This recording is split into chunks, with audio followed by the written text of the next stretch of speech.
Huitième partie. Peuples et patries. Thèse 240e. Je viens d'entendre, une fois de plus, comme si c'était la première fois, l'ouverture de Wagner au maître chanteur. C'est là un art somptueux, surchargé, lourd et tardif, qui a l'orgueil d'exiger de ceux qui veulent le comprendre qu'ils tiennent encore pour vivants 2 siècles de musique. Il est tout à l'honneur des Allemands qu'un pareil orgueil ne se soit pas mépris. Que de sèves et de saveurs, que de siècles et de climats ne viennent pas s'y mêler. Cette musique apparaît tantôt comme archaïque, tantôt comme étrangère, âpre et d'une excessive jeunesse. Elle est aussi arbitraire que pompeusement traditionnelle, quelquefois espiègle, plus souvent rude et grossière. Elle a du feu et de l'audace, et en même temps la peau molle et jaunâtre des fruits qui mûrissent trop tard. Elle roule largement, à plein flot, et subitement c'est une seconde d'inexplicable hésitation, comme un hiatus qui bait entre la cause et l'effet, une lourdeur qui nous fait rêver, presque un vertige, mais déjà roule et s'étend le vieux flot dispensateur de plaisirs infiniment variés, de bonheurs anciens et nouveaux, y compris, et combien, le bonheur que l'artiste prend à la maîtrise de ses moyens et dont il ne fait pas mystère, le ravissement que lui donne sa propre virtuosité et les moyens tout nouveaux, jamais employés, qu'il a su mettre en œuvre et dont il semble nous donner la primeur. Dans l'ensemble, cette musique n'a pas de beauté, pas de sud, rien de la subtile clarté du ciel méridional, pas de grâce, pas de danse. Elle se soucie à peine d'être logique. On y trouve même une certaine lourdeur que l'artiste se plaît à souligner, comme s'il nous disait « Je veux être lourd ». De pesantes draperies, quelque chose de volontairement barbare et solennel, un scintillement savant de joyaux et de broderies antiques, quelque chose d'allemand, au meilleur et au pire sens du mot, complexe, informe, inépuisable, à l'allemande, une certaine puissance et surabondance de l'âme qui est bien propre aux Allemands et qui ne craint pas de se cacher sous les raffinements de la décadence, qui peut-être ne se sent nulle part plus à son aise. Un authentique symbole de l'âme allemande, qui est à la fois jeune et vieille, flétrie comme un fruit trop mûr et encore très riche d'avenir. Cette musique exprime le mieux ce que je pense des Allemands. Ils sont d'avant-hier et d'après-demain. Ils n'ont pas encore d'aujourd'hui.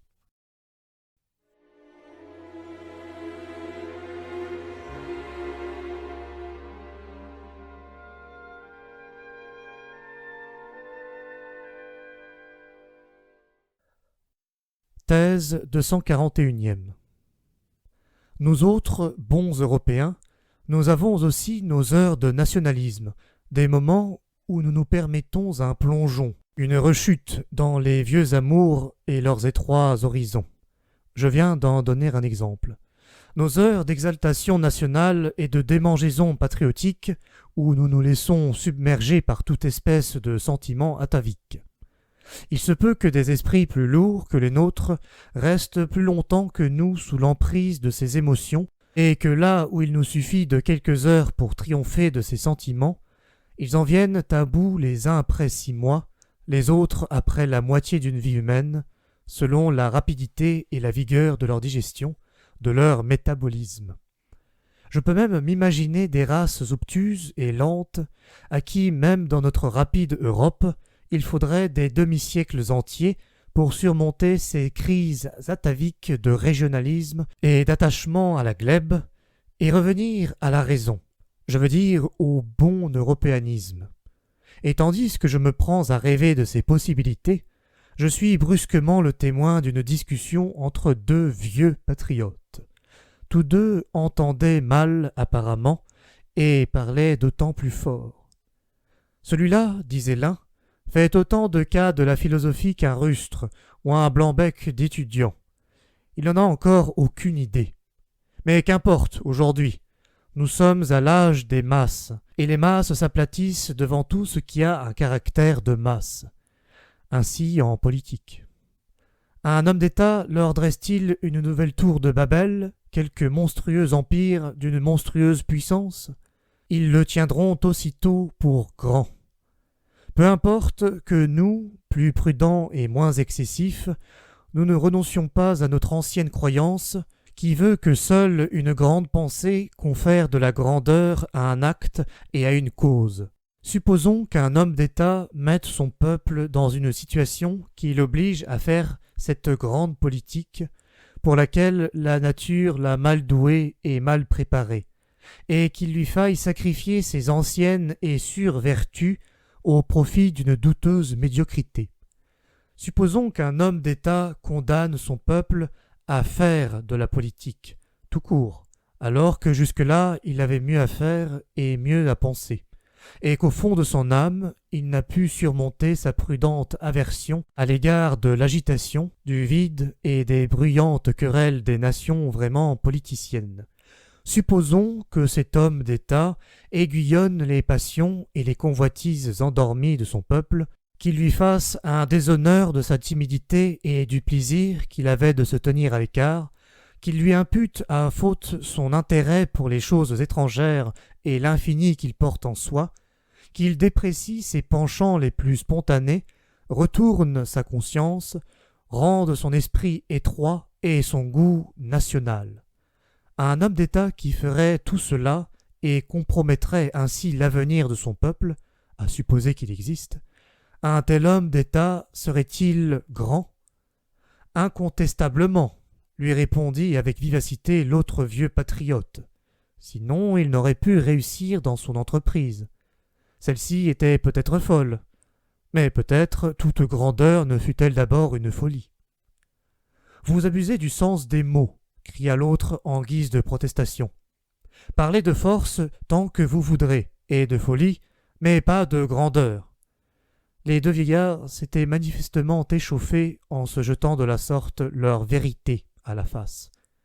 Quant à moi, plongé dans mon bonheur et au-delà d'une dispute de ce genre, je songeais que le fort trouverait bien vite un plus fort et que l'aplatissement spirituel d'un peuple ne peut manquer d'avoir une compensation. Le progrès spirituel d'un autre peuple qui devient plus profond.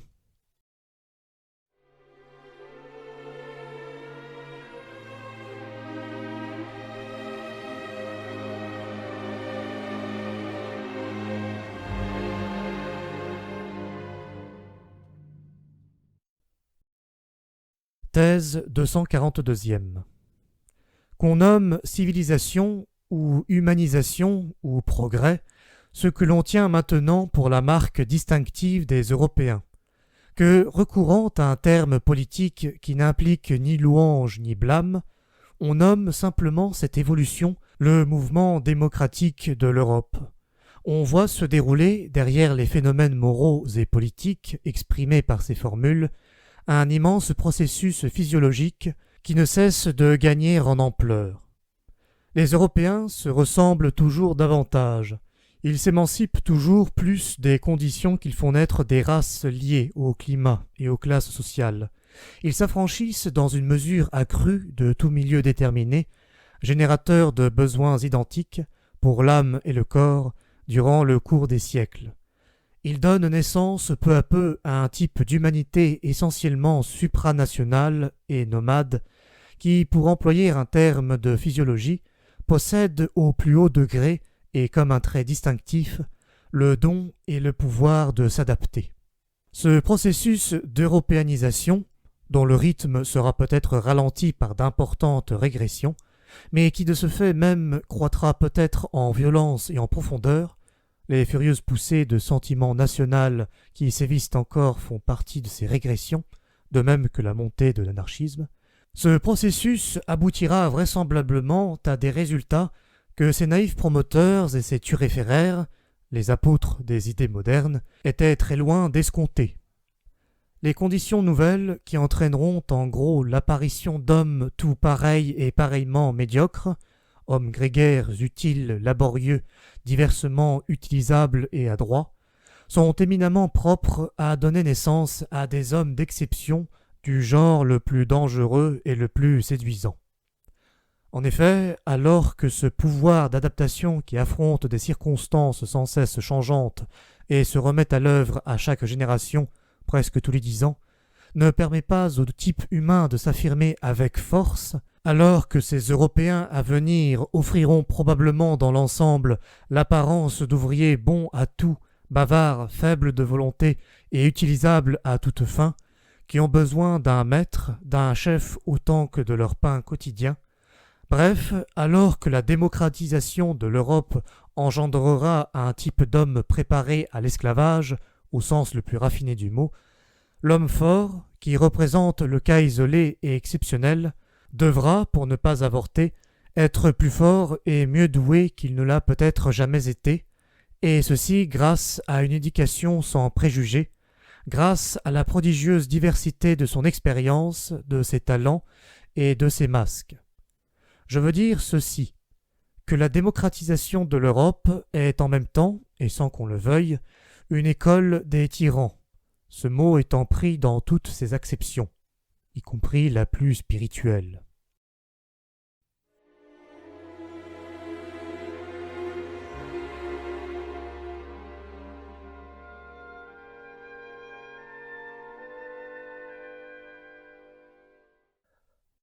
Thèse 243e. J'apprends avec plaisir que notre Soleil se rapproche d'un mouvement rapide de la constellation d'Hercule, et j'espère que sur cette terre, l'homme fait comme le Soleil. Nous les premiers, nous autres, bons Européens.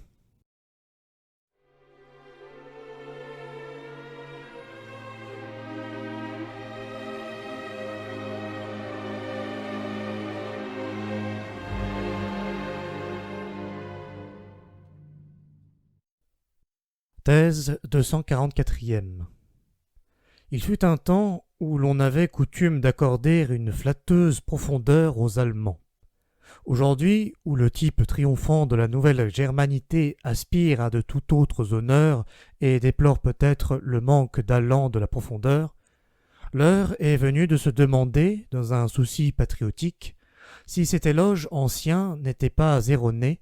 Bref, si la profondeur allemande n'est pas, au fond, quelque chose de tout différent et de pire, quelque chose dont, grâce à Dieu, nous sommes en bonne voie de nous débarrasser.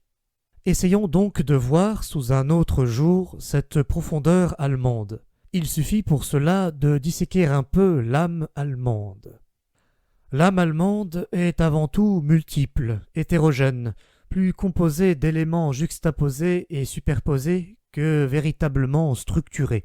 Cela tient à son ascendance. Un Allemand qui oserait dire « Hélas, je sens deux âmes en moi » serait à côté de la vérité, ou plutôt en dessous de la vérité, car il a de nombreuses âmes.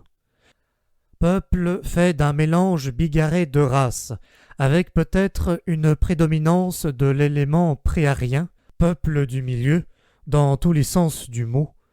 Les Allemands sont à leurs propres yeux plus insaisissables, plus amples, plus contradictoires, plus imprévisibles, plus surprenants, plus effrayants même que tous les autres peuples. Ils échappent à la définition, et pour cette raison, déjà, ils font le désespoir des Français. Chez les Allemands, la question de savoir ce qui est allemand reste toujours d'actualité, et c'est là un trait typique. Kotzebue connaissait sans doute assez bien ces Allemands. Ceux-ci l'applaudissaient. Vous nous avez dépeints tels que nous sommes. Mais Sand croyait aussi les connaître. Jean-Paul savait ce qu'il faisait quand il s'insurgea contre les flatteries et les exagérations de Fichte, mensongères mais patriotiques. Mais il est probable que Goethe avait des Allemands une autre opinion que Jean-Paul, même s'il lui donna raison contre Fichte. Quelle fut au juste l'opinion de Goethe sur les Allemands? Il ne s'est jamais exprimé clairement sur un grand nombre de choses et s'entendit toute sa vie à observer un silence avisé. Sans doute avait-il de bonnes raisons pour cela. Ce qui est certain, c'est que les guerres de libération ne l'enchantèrent pas. Si non plus la Révolution française, l'événement qui le détermina à repenser son Faust et même tout le problème de l'homme, ce fut l'apparition de Napoléon. Il est des paroles de Goethe où il s'exprime avec tant de dureté et d'agacement sur ce qui fait l'orgueil des Allemands qu'elles semblent sortir de la bouche d'un étranger. Il définit un jour le fameux Gemüt allemand, l'indulgence pour les faiblesses d'autrui et pour ses propres faiblesses. A-t-il tort? Ce qui caractérise les Allemands, c'est qu'on a rarement tout à fait tort, quoi qu'on dise d'eux. L'âme allemande a en elle des mines et des contre-mines. On y trouve des cavernes, des cachettes et des oubliettes. Son désordre a souvent le charme du mystère. L'Allemand connaît les sentiers détournés qui conduisent au chaos. Et comme tout être aime son symbole, l'Allemand aime les nuages et tout ce qui est trouble, mouvant, crépusculaire, humide et voilé. Il ressent comme profond tout ce qui est incertain, inaccompli, fugace, en devenir. L'Allemand lui-même n'est pas, il devient, il évolue. C'est pourquoi l'évolution constitue la trouvaille et la contribution spécifique des Allemands dans le vaste domaine des formules philosophiques. Idée maîtresse qui, en étroite union avec la bière allemande et la musique allemande, s'emploie à germaniser l'Europe entière. Les étrangers restent étonnés et séduits devant les énigmes que leur pose la nature contradictoire qui gît au fond de l'âme allemande. Hegel l'a mise en système et Wagner tout récemment en musique. Bonhomie et perfidie. La juxtaposition de ces deux mots serait absurde, appliquée à n'importe quel autre peuple. Malheureusement, elle ne se justifie que trop souvent en Allemagne. Allez donc vivre un peu chez les Souabes. La pesanteur du savant allemand, son mauvais goût en société, s'accorde terriblement avec un funambulisme intérieur et une audace désinvolte que tous les dieux ont déjà appris à redouter. Voulez-vous saisir sur le vif l'âme allemande? Alors considérez le goût des Allemands, les arts et les mœurs des Allemands. Quelle indifférence rustique à l'égard du bon goût! Quel voisinage du plus noble et du plus vil! Quel désordre et quelle richesse dans toute l'économie de cette âme! L'Allemand traîne son âme derrière lui. Il traîne derrière lui tout ce qu'il vit. Il digère mal les événements qui lui arrivent. Il n'en finit jamais avec eux. La profondeur allemande n'est souvent qu'une lourde et longue digestion. Et comme tous les valétudinaires, tous les dyspeptiques ont tendance à aimer leur aise, l'Allemand aime la franchise et la probité. Comme il est commode d'être un brave homme débordant de franchise. C'est peut-être aujourd'hui, de tous les déguisements auxquels l'Allemand s'entend si bien, le plus dangereux et le plus réussi que cette honnêteté allemande qui s'est inspirée confiance, se montrer prévenante et jouer carte sur table. Elle constitue le méphistophélisme propre à l'Allemand. Elle peut encore le mener loin. L'Allemand s'abandonne, vous considère de ses yeux bleus, vides et fidèles de braves Allemands, et l'étranger qui se laisse prendre au jeu le confond tout de suite avec sa robe de chambre. Voici où je voulais en venir.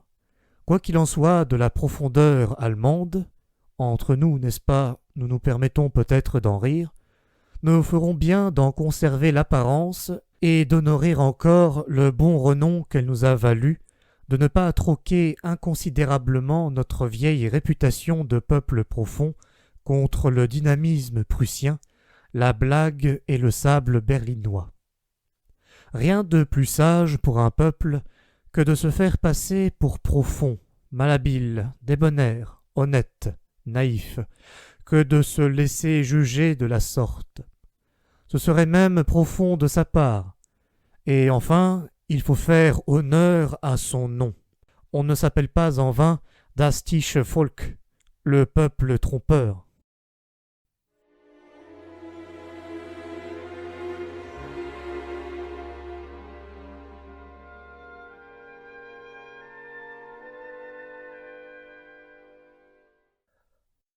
Thèse 245e.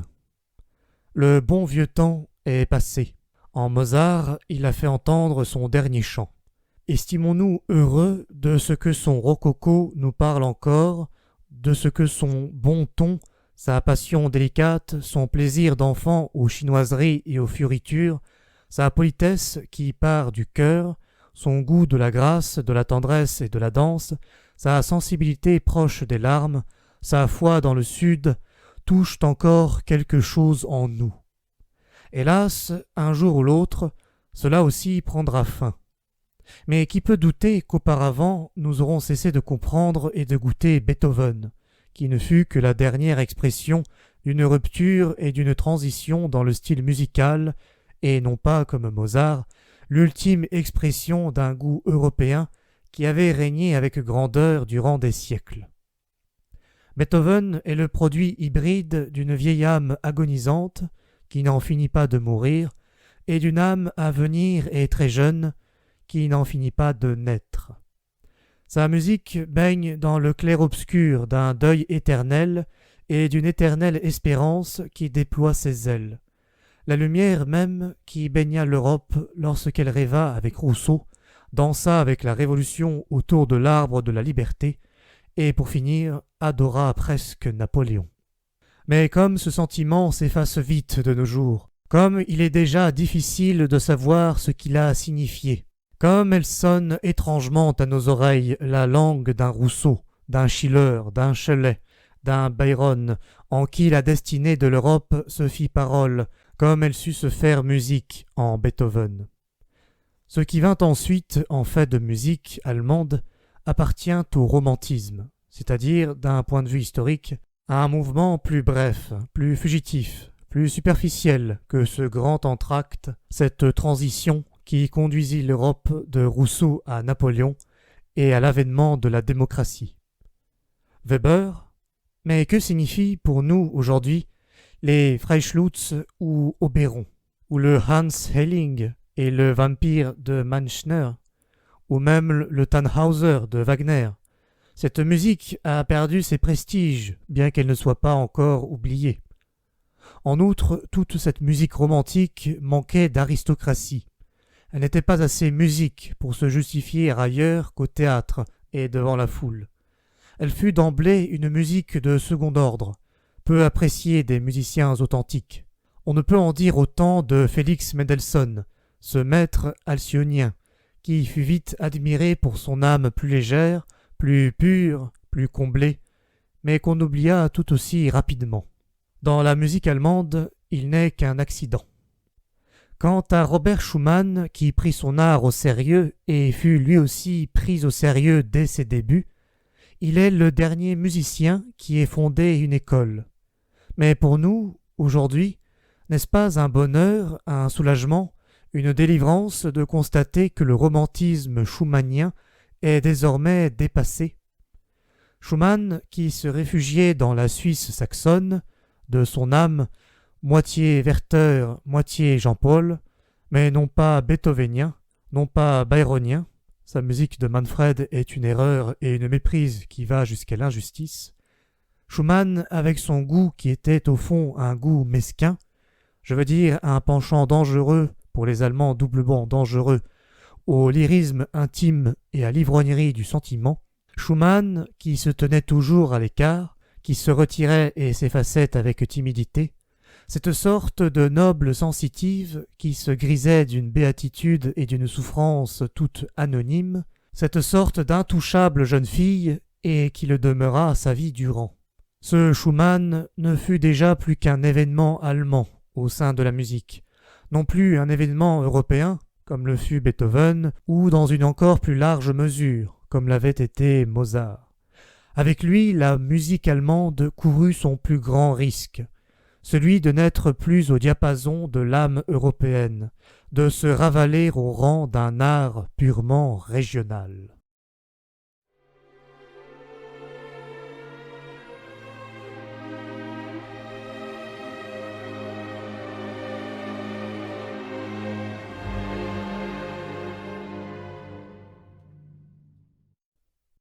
Thèse 246e. Quel martyr que les livres allemands pour qui possède une troisième oreille. Comme il enrage dans ce long marécage de sons qui ne sonnent pas, de rythmes qui ne dansent pas, que les Allemands appellent un livre. Et que dire de l'Allemand qui lit des livres, comme il lit paresseusement, à contre-cœur, mal.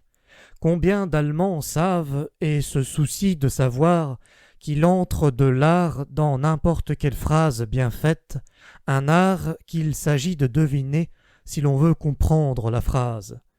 C'est ainsi que se méprendre sur le rythme d'une phrase, c'est se méprendre sur le sens même de la phrase.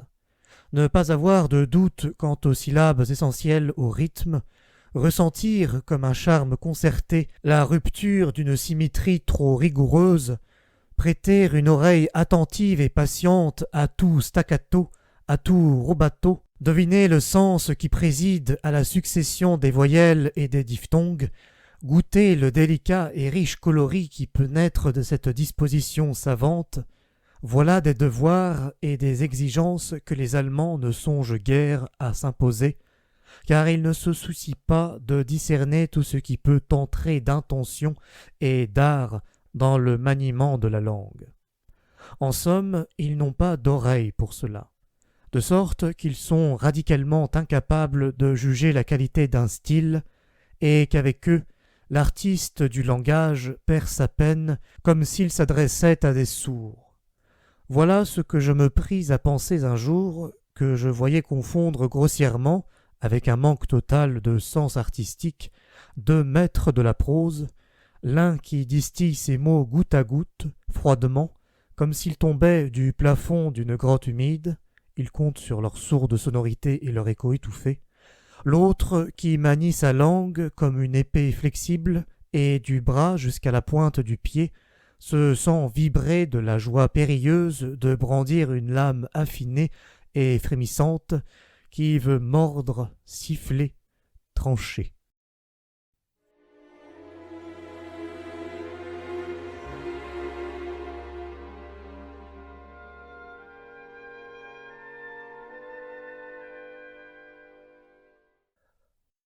Thèse 246e. Quel martyr que les livres allemands pour qui possède une troisième oreille. Comme il enrage dans ce long marécage de sons qui ne sonnent pas, de rythmes qui ne dansent pas, que les Allemands appellent un livre. Et que dire de l'Allemand qui lit des livres, comme il lit paresseusement, à contre-cœur, mal.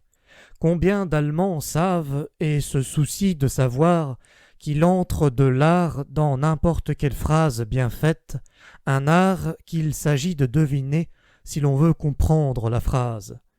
C'est ainsi que se méprendre sur le rythme d'une phrase, c'est se méprendre sur le sens même de la phrase. Ne pas avoir de doute quant aux syllabes essentielles au rythme, ressentir comme un charme concerté la rupture d'une symétrie trop rigoureuse, prêter une oreille attentive et patiente à tout staccato, à tout rubato, deviner le sens qui préside à la succession des voyelles et des diphtongues, goûter le délicat et riche coloris qui peut naître de cette disposition savante, voilà des devoirs et des exigences que les Allemands ne songent guère à s'imposer, car ils ne se soucient pas de discerner tout ce qui peut entrer d'intention et d'art dans le maniement de la langue. En somme, ils n'ont pas d'oreille pour cela, de sorte qu'ils sont radicalement incapables de juger la qualité d'un style, et qu'avec eux, l'artiste du langage perd sa peine comme s'il s'adressait à des sourds. Voilà ce que je me pris à penser un jour, que je voyais confondre grossièrement, avec un manque total de sens artistique, deux maîtres de la prose, l'un qui distille ses mots goutte à goutte, froidement, comme s'ils tombaient du plafond d'une grotte humide, il compte sur leur sourde sonorité et leur écho étouffé, l'autre qui manie sa langue comme une épée flexible et du bras jusqu'à la pointe du pied se sent vibrer de la joie périlleuse de brandir une lame affinée et frémissante qui veut mordre, siffler, trancher.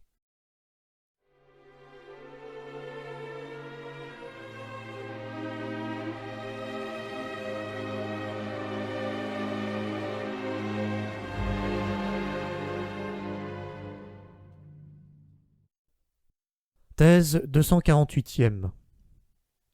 Il est deux sortes de génies. L'un engendre et veut engendrer avant tout. L'autre aime à se laisser féconder et enfante. De même, parmi les peuples doués de génie, il en est à qui est dévolue la destinée féminine de la gestation et la tâche secrète de façonner, de mûrir, d'accomplir. Les Grecs, par exemple, furent un de ces peuples, et aussi les Français, et d'autres qui doivent féconder et devenir le principe d'un nouvel ordre de la vie. Ainsi les Juifs, les Romains, et, je le demande en toute modestie, les Allemands, peuples que tourmentent et ravissent des fièvres inconnues, irrésistiblement chassés d'eux-mêmes, amoureux et avides des races étrangères, de celles qui se laissent féconder, en même temps que dominateurs, comme tout ce qui se sait plein de force mâle, et donc béni de Dieu. Ces deux sortes de génies se cherchent, comme l'homme et la femme, mais ils se méprennent aussi l'un sur l'autre, comme l'homme et la femme.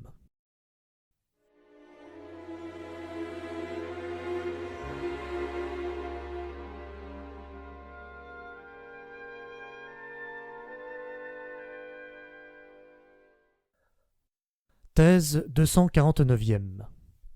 Chaque nation possède sa tartufferie particulière, qu'elle appelle ses vertus. Ce que nous sommes de meilleur, nous ne le connaissons pas, nous ne pouvons pas le connaître.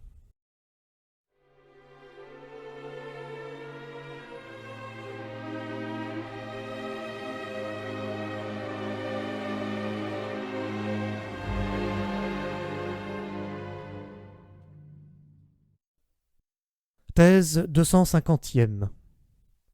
Ce que l'Europe doit aux Juifs? Beaucoup de choses, bonnes et mauvaises, et surtout ceci, qui appartient au meilleur et au pire. Le grand style dans la morale, l'horreur et la majesté des exigences infinies, des significations infinies, tout le romantisme sublime des problèmes moraux, et par conséquent, ce qu'il y a de plus séduisant, de plus captieux et de plus exquis dans ces jeux de lumière et ces invitations à la vie, au reflet desquels le ciel de notre civilisation européenne, son ciel vespéral, rougeoie aujourd'hui, peut-être de son ultime éclat. Nous qui assistons en artistes et en philosophes à ce spectacle, nous en sommes reconnaissants aux Juifs.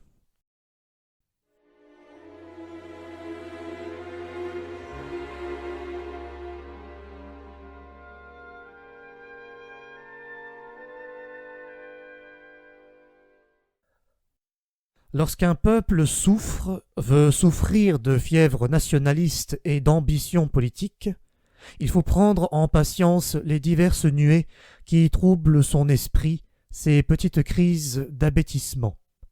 Ainsi, chez les Allemands d'aujourd'hui, tantôt la bêtise anti-française, tantôt la bêtise antisémite ou anti-polonaise, ou romantico-chrétienne, ou wagnérienne, ou teutonique, ou prussienne. Voyez un peu ces malheureux historiens, ces Sibel et ces Trischke, avec leurs têtes caparaçonnées d'idées fixes, ou quel que soit le nom de toutes ces sottises, de ces petites obnubilations de l'esprit et de la conscience des Allemands. Qu'on me pardonne si, après une brève et dangereuse incursion sur ce terrain où sévit l'infection, je n'en reviens pas tout à fait indemne, et si, comme tout le monde, je me suis mis à réfléchir sur des sujets qui ne me regardent en rien. Premier symptôme d'infection politique. J'ai réfléchi, par exemple, sur les Juifs. Écoutez les pensées qui me sont venues. Je n'ai pas encore rencontré un seul Allemand favorable aux Juifs, si radicalement que les esprits prudents et les têtes politiques condamnent l'antisémitisme proprement dit. Cette prudence et cette politique ne répudient pas le sentiment anti-juif lui-même, mais seulement ses dangereux excès, en particulier l'expression répugnante et odieuse de ce sentiment forcené. Ne nous y trompons pas. Que l'Allemagne possède bien assez de juifs, que l'estomac allemand, le sang allemand, ont de la peine, et auront encore longtemps de la peine, à assimiler cette dose déjà existante de juifs, comme les Italiens, les Français, les Anglais ont assimilé les leurs, par suite d'une digestion plus vigoureuse, voilà le langage que tient un instinct largement répandu et auquel il faut prêter l'oreille, d'après lequel il faut agir. Pas un juif de plus, porte close pour les juifs, avant tout à l'Est, et aussi en Autriche. Tel est le vœu instinctif d'une nation dont le type ethnique est encore faible et indécis, et qui craint qu'une race plus forte ne vienne l'effacer ou l'éteindre. Or, les Juifs constituent sans aucun doute la race la plus forte, la plus résistante et la plus pure qui existe actuellement en Europe. Ils savent s'imposer même dans les conditions les plus dures, mieux même que dans des conditions favorables, grâce à de mystérieuses vertus qu'on voudrait maintenant qualifier de vices, grâce surtout à une foi décidée qui n'a pas à éprouver de honte en présence des idées modernes. Ils changent, s'ils changent, comme l'Empire russe fait ses conquêtes, comme un empire qui n'est pas né d'hier et qui a du temps devant soi, c'est-à-dire aussi lentement que possible. Un penseur qui prend à cœur l'avenir de l'Europe devra tenir compte dans ses plans aussi bien des Juifs que des Russes, qui désormais sont probablement les deux facteurs qui entreront le plus certainement en jeu dans le grand conflit des forces. Ce qu'aujourd'hui nous nommons une nation en Europe, cette entité de fait plutôt que de nature, quand elle ne ressemble pas à s'y méprendre à une fiction, est dans tous les cas une réalité en devenir, jeune, fragile, pas encore une race, moins encore un aere perennius comme le peuple juif. Ces nations, donc, devraient se garder soigneusement de toute concurrence et de toute hostilité irréfléchie. C'est un fait que, s'ils le voulaient, ou si on les y contraignait, comme les antisémites semblent vouloir le faire, les Juifs pourraient dès aujourd'hui avoir la prépondérance, littéralement dominer l'Europe. C'est un fait aussi qu'ils n'y travaillent pas et ne font pas de projet dans ce sens. Pour le moment, ce qu'ils veulent et souhaitent, et même avec une certaine insistance, c'est d'être absorbés par l'Europe. Ils brûlent de se fixer enfin quelque part, d'y être acceptés et considérés, de mettre un terme à leur nomadisme de juifs errants. On ferait bien de prendre conscience et de tenir compte d'une telle aspiration, où s'exprime peut-être déjà une certaine atténuation des instincts judaïques. C'est pourquoi il serait peut-être utile et juste d'expulser du pays les braillards antisémites. Il faudrait accueillir les Juifs avec prudence, en opérant une sélection, un peu comme procède la noblesse anglaise. Il est certain que dans l'Allemagne nouvelle, ce sont les types ethniques vigoureux et déjà fortement accusés qui peuvent s'allier le plus fructueusement avec les Juifs. Par exemple, les officiers de la marche d'origine aristocratique. Il serait intéressant, à plus d'un titre, de voir si l'art héréditaire de commander et d'obéir, dont la marche est aujourd'hui le pays classique, ne pourrait pas se métisser avec le génie de l'argent et de la patience, si surtout ce métissage n'introduirait pas un peu d'esprit et d'intellectualité dans cette aristocratie militaire qui en est franchement dépourvue. Mais voilà assez de tautomanie. Brisons là cette harangue, car je viens de toucher à ce qui me tient à cœur, au problème européen, tel que je l'entends, à la sélection d'une caste nouvelle appelée à dominer l'Europe.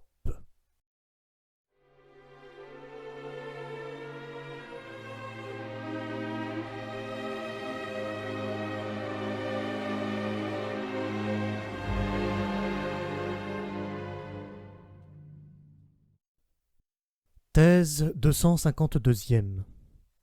Quelle race peu philosophique que ces Anglais? Bacon, c'est la contestation de l'esprit philosophique en soi. Hobbes, Hume et Locke ont avili et déprécié pour plus d'un siècle la notion même de philosophe. C'est contre Hume que Kant s'éleva aux deux sens du mot. C'est de Locke que Schelling a pu dire « Je méprise Locke ». Hegel et Schopenhauer, sans parler de Goethe, furent unanimes pour combattre les frustes conceptions anglaises qui réduisent le monde à une grossière mécanique. Hegel et Schopenhauer, ces deux frères ennemis de la philosophie, orientés vers les pôles opposés de l'esprit allemand, et qui furent injustes l'un pour l'autre comme seuls des frères peuvent l'être. Ce qui manque aux Anglais, ce qui leur a toujours manqué, c'est ce que savait bien Carlyle, cet absurde brouillon, mi-comédien, mi-rhéteur, qui cherchait à cacher sous des grimaces passionnées ce dont il se savait lui-même dépourvu: la puissance intellectuelle, la profondeur du coup d'œil spirituel, bref, l'esprit philosophique. Tout cela lui faisait absolument défaut. Un trait qui caractérise une race aussi peu philosophique, c'est qu'elle reste fermement attachée au christianisme. Elle a besoin de sa rigoureuse discipline pour se moraliser et s'humaniser peu à peu. Plus sombre, plus sensuel, plus volontaire, plus brutal que l'allemand, l'anglais, parce qu'il est le plus fruste des deux, est aussi le plus pieux. Le christianisme lui est encore plus nécessaire qu'à l'allemand. Pour un odorat un peu raffiné, même ce christianisme anglais exhale un relent de ce spleen et de cet alcoolisme contre lesquels on a de bonnes raisons de retrouver comme un antidote. C'est un poison délicat opposé à un poison grossier. Tant chez les peuples obtus, une intoxication de qualité supérieure constitue déjà un progrès, une étape sur le chemin de la spiritualisation.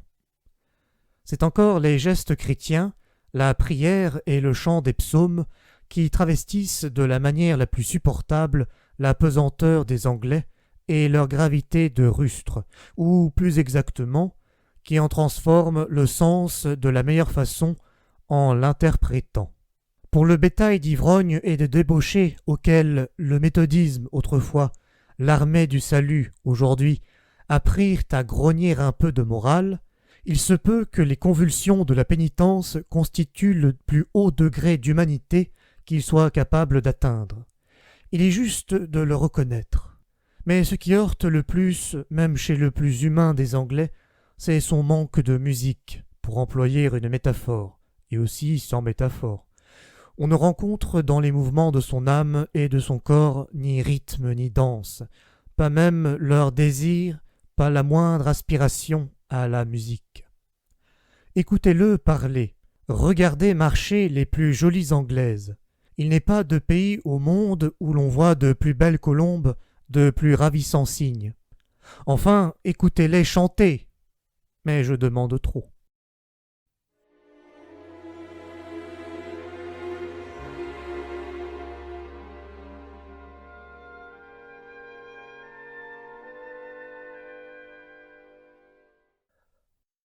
Thèse 253e.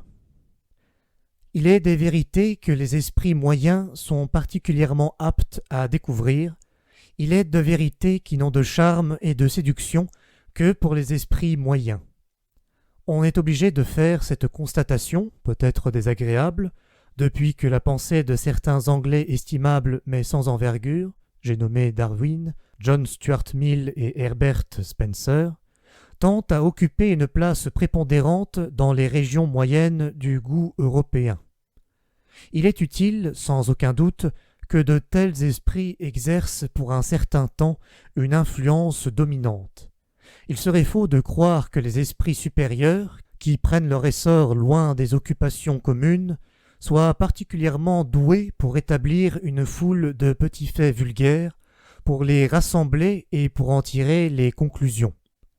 Ces esprits-là, parce qu'exceptionnels, se trouvent bien plutôt, par définition, dans une situation défavorable par rapport aux règles. En définitive, ils ont mieux à faire que de simples découvertes. Ils ont à être quelque chose de nouveau, à signifier quelque chose de nouveau, à représenter des valeurs nouvelles. Le gouffre qui sépare le savoir du pouvoir est peut-être plus grand, et aussi plus inquiétant qu'on ne pense. Il se peut que l'homme de grand pouvoir et de grand style, le créateur, doive être un ignorant, tandis qu'une certaine étroitesse, une sèche et laborieuse minutie, Bref, quelque chose d'anglais peut disposer assez bien à des découvertes du genre de celles de Darwin. N'oublions pas enfin qu'une fois déjà la profonde médiocrité des Anglais a entraîné un abaissement général de l'esprit européen, ce qu'on appelle les idées modernes ou les idées du XVIIIe siècle, ou aussi les idées françaises, contre lesquelles l'esprit allemand s'est insurgé avec un profond dégoût. Ces idées ont été d'origine anglaise. On ne peut avoir de doute à ce sujet. Les Français ne furent que les singes et les comédiens de ces idées. Leurs meilleurs soldats aussi, en même temps, malheureusement, que leur première et leur plus complète victime, car la pernicieuse anglomanie des idées modernes finit par étioler si bien l'âme française qu'on ne se rappelle plus aujourd'hui qu'avec une surprise presque incrédule son XVIe et son XVIIe siècle, sa force profonde et passionnée de jadis, son pouvoir créateur, sa noblesse. Il ne faut jamais perdre de vue ce jugement qui exprime la vérité historique et le défendre en dépit des apparences du moment. La noblesse européenne, noblesse du sentiment, du goût, des mœurs, bref, la noblesse à tous les sens élevés du mot, est l'œuvre et l'invention de la France. La vulgarité européenne, la bassesse plébéienne des idées modernes, est l'œuvre de l'Angleterre.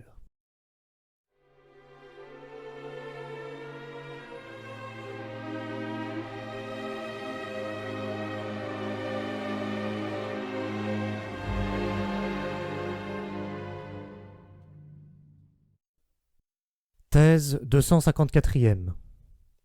Aujourd'hui encore, la France est le siège de la civilisation européenne la plus spirituelle et la plus raffinée, et la grande école du goût.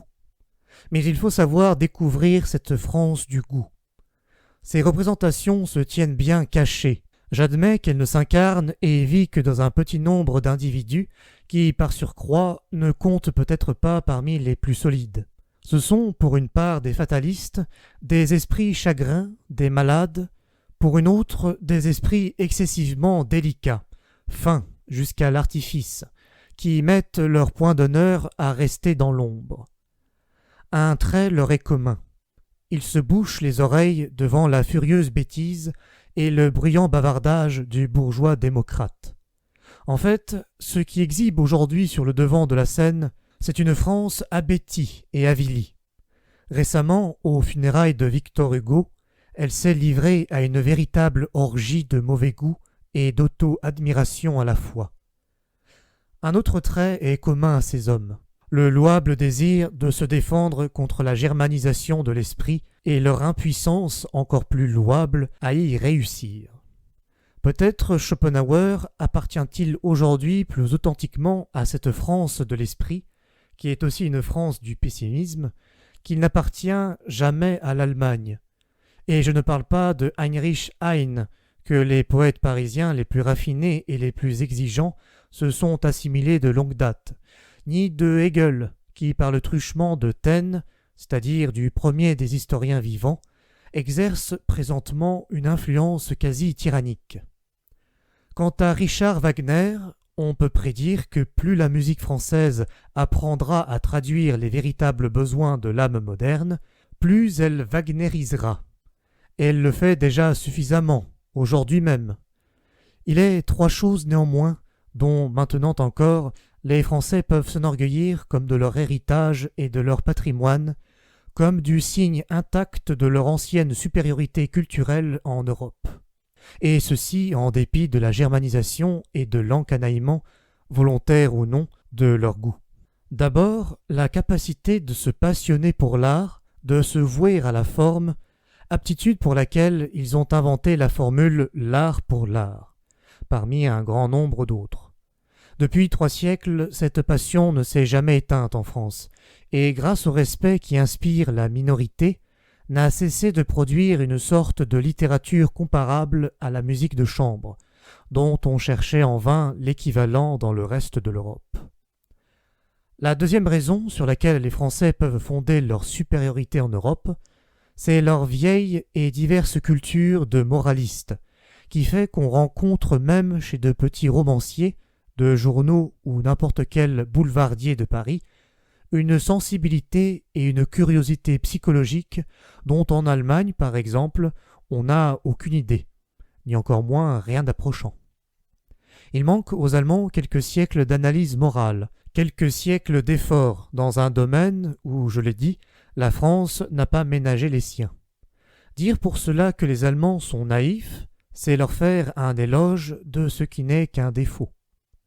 L'antithèse de l'inexpérience et de l'innocence des Allemands, in voluptate psychologica, particularités qui ne sont pas sans rapport avec l'ennui de la vie sociale en Allemagne, l'expression la plus réussie de la curiosité et de l'inventivité dont les Français ont fait preuve dans ce domaine des subtils frissons, j'en vois l'incarnation dans Henry Bale, cet extraordinaire précurseur qui parcourt à une allure napoléonienne, en veneur et en découvreur, l'Europe de son temps et plusieurs siècles de l'âme européenne. Il a fallu 2 générations pour le rattraper, tant bien que mal, pour deviner après lui quelques-unes des énigmes qui le tourmentèrent et le ravirent, cet étonnant épicurien, ce point d'interrogation fait homme, le dernier grand psychologue de la France. Il est enfin une 3e raison qui fonde la supériorité à laquelle les Français peuvent prétendre. Leur tempérament constitue une synthèse plus ou moins réussie du Nord et du Sud, qui leur permet de comprendre et d'entreprendre bien des choses qu'un Anglais ne saisira jamais. Ce tempérament, qui périodiquement se tourne vers le Midi et s'en détourne, où bouillonne de temps en temps le sang provençal et ligure, les préserve de l'affreuse grisaille du Nord avec ses notions anémiques et spectrales où ne luit aucun soleil. C'est là notre maladie allemande du goût, contre laquelle nous nous sommes prescrits actuellement avec beaucoup de détermination à un régime de fer et de sang, je veux dire de grande politique, selon une périlleuse thérapeutique qui m'apprend à attendre inlassablement, mais ne m'a pas encore appris à espérer. Aujourd'hui encore, en France, on sait comprendre, deviner et accueillir ces hommes rares et rarement satisfaits, dont l'esprit est trop vaste pour ne pas se sentir à l'étroit dans n'importe quel patriotisme, qui savent aimer le Sud au Nord et le Nord au Sud, ces Méditerranéens nés, ces bons Européens. C'est pour eux que Bizet a composé sa musique. Bizet, le dernier génie, qui ait su découvrir une beauté et une séduction nouvelles, qui ait gagné à la musique un fragment de Sud.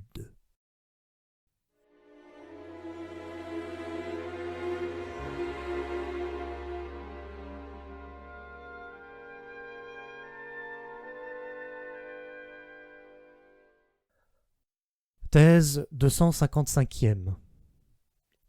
Je recommande toutes sortes de précautions contre la musique allemande.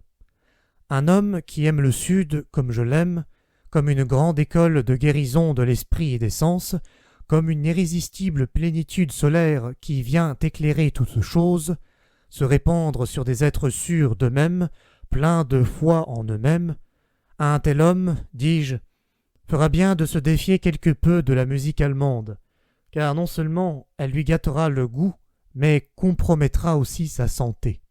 Un méridional de ce genre, méridional non pas de naissance mais de foi, s'il se prend à songer à la musique de l'avenir et aussi aux moyens de délivrer la musique du Nord, devra avoir à l'oreille le prélude d'une musique plus profonde et plus puissante, peut-être plus méchante et plus mystérieuse, d'une musique plus qu'allemande qui ne pâlit et ne s'éteint pas, comme toute musique allemande, en présence de la voluptueuse mer d'azur et de la lumière du ciel méditerranéen, d'une musique plus qu'européenne, capable de se légitimer même en face d'un sombre coucher de soleil sur le désert, dont l'âme s'apparenterait à celle du palmier, qui se sentirait chez soi parmi les beaux fauves solitaires et rôderait à l'aise parmi eux.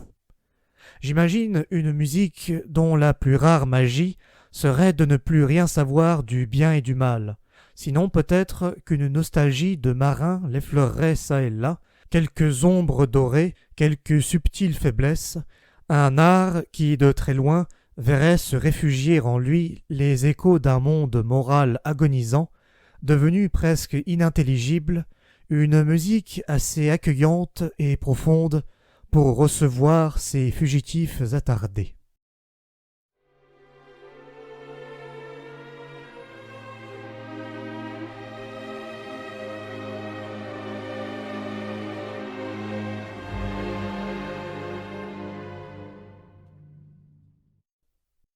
Thèse 256e.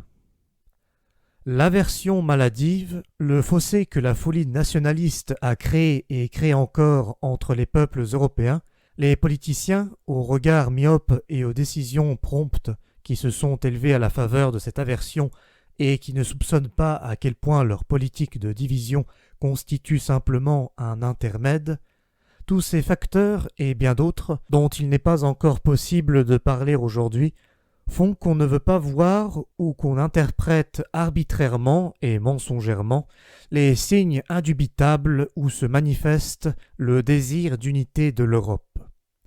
Tous les hommes vastes et profonds de ce siècle aspirent au fond, dans le secret travail de leur âme, à préparer cette thèse nouvelle et voulurent incarner, par anticipation, l'Européen de l'avenir. Les patries ne furent pour eux qu'un prétexte, et ils ne leur appartinrent qu'aux heures de faiblesse, par exemple dans leur vieillesse. Devenir des patriotes n'a été pour eux qu'une manière de se reposer d'eux-mêmes. Je songe à des hommes comme Napoléon, Goethe, Beethoven, Stendhal, Heinrich Heine, Schopenhauer, qu'on ne m'en veuille pas si je joins à leur nom celui de Richard Wagner, sur le compte duquel les malentendus qu'il a lui-même créés ne doivent pas nous égarer. Des génies comme le sien ont rarement le droit de se comprendre eux-mêmes. Ne nous laissons pas non plus abuser par l'ostracisme tapageur et dénué de goût dont Wagner est présentement victime en France. Il n'en demeure pas moins qu'il n'existe entre lui et le romantisme français tardif des années 40 une étroite et intime parenté. Ils sont fondamentalement consanguins dans leurs aspirations les plus hautes et les plus profondes. Dans leur art complexe et tumultueux, c'est l'âme de l'Europe tout entière qui se presse, s'élance, aspire. À quoi? À une nouvelle lumière? À un nouveau soleil? Mais qui pourrait exprimer avec précision ce que tous ces maîtres d'un langage nouveau n'ont pas su exprimer exactement. Ce qui est sûr, c'est qu'ils ont été en proie au même tourment, qu'ils cherchaient dans la même direction ces derniers grands chercheurs, tous obsédés par la littérature au point d'en avoir plein les yeux et les oreilles. Ce furent les premiers artistes d'une culture littéraire universelle, le plus souvent eux-mêmes écrivains, poètes, habiles à combiner, à mélanger les arts et les sensations. Wagner, comme musicien, est arrangé parmi les peintres, comme poète parmi les musiciens, comme artiste, d'une façon générale, parmi les comédiens. Tous fanatiques de l'expression à tout prix. Je citerai Delacroix, de tout le plus proche de Wagner. Tous grands découvreurs au royaume du sublime, aussi bien que de la laideur et de la hideur, plus grands découvreurs encore en matière d'effets, de mise en scène, d'étalage, tous doués de talents qui surpassaient de beaucoup leur génie, virtuoses consommés avec un sens remarquablement aigu de tout ce qui séduit, égare, contraint, bouleverse, ennemis nés de la logique et de la ligne droite, avides de ce qui est étrange, exotique, monstrueux, tortueux, contradictoire. Tantales de volonté, plébéiens parvenus, incapables de donner à leur vie et à leur création une allure noble, un lento aristocratique, que l'on pense à Balzac, par exemple. Travailleurs acharnés, qui se tuèrent presque de travail, non conformistes et révolutionnaires dans leurs mœurs, ambitieux et insatiables, dépourvus d'équilibre et ne sachant jouir de rien. Tous, en fin de compte, se brisant et s'écroulant au pied de la croix. Et ceci à juste titre, car lequel d'entre eux aurait été assez profond et libre pour concevoir une philosophie de l'Antéchrist? En un mot, une sorte d'homme d'une téméraire audace et magnifiquement violent, orgueilleux et fascinant, qui durent d'abord d'enseigner à leur siècle, le siècle des masses, ce qu'est un homme supérieur. Que les amis allemands de Richard Wagner se demandent si l'art wagnérien est spécifiquement allemand ou si son trait caractéristique n'est pas plutôt de procédé de source et d'inspiration qui dépasse l'Allemagne. N'oublions pas le rôle irremplaçable que Paris joua dans sa formation. Paris où un instinct profond l'attira au moment décisif de sa carrière, ni tout ce que sa manière d'imposer sa personnalité et de se faire l'apôtre de sa propre cause doit au modèle qui lui fournirent les socialistes français. Peut-être, en poussant la comparaison, découvrira-t-on, à l'honneur de la nature allemande de Wagner, qu'il est allé plus loin et plus haut, qu'il s'est montré plus fort, plus audacieux, plus dur que ne pouvait le faire un Français du XIXe siècle, parce que nous autres Allemands sommes restés plus près de la barbarie que les Français. Peut-être même la race latine, chargée d'un trop long passé, sera-t-elle toujours incapable de comprendre, de sentir, de faire sienne la création la plus remarquable de Wagner. La figure de Siegfried, cet homme très libre, en fait beaucoup trop libre, trop dur, trop joyeux, trop saint, trop anti-catholique au goût des vieux, trop vieux peuple civilisé. Peut-être même fut-il un péché contre le romantisme, ce Siegfried anti-latin. Quoi qu'il en soit, Wagner s'est largement racheté de ce péché, lorsque, au triste jour de sa vieillesse, anticipant sur un goût qui se mua depuis en politique, il se mit, avec la fougue religieuse qui le caractérise, à prêcher le chemin de Rome, sinon à le prendre lui-même. Pour qu'on ne se méprenne pas sur le sens de ces derniers mots, je me servirai de quelques vers bien frappés qui feront deviner même aux oreilles les moins fines ce que je veux dire. Ce que je reproche au dernier Wagner et à la musique de son Parsifal. Est-ce encore allemand, cela? Sortent-elles de cœurs allemands ces plaintes languides, d'une âme allemande ces fureurs pénitentielles? Allemands, ces gestes bénisseurs de prêtres, cet agacement des nerfs et un fumet d'encens, ces génuflexions, ces pâmoissons, ces vertiges, ce vague tintement de cloches, ces œillades de nonnes, ces anges élus, toutes ces fausses extases qui escaladent le ciel. Est-ce encore allemand, cela? Réfléchissez, vous êtes encore sur le seuil, car ce que vous entendez, c'est Rome, la foi de Rome sans les paroles.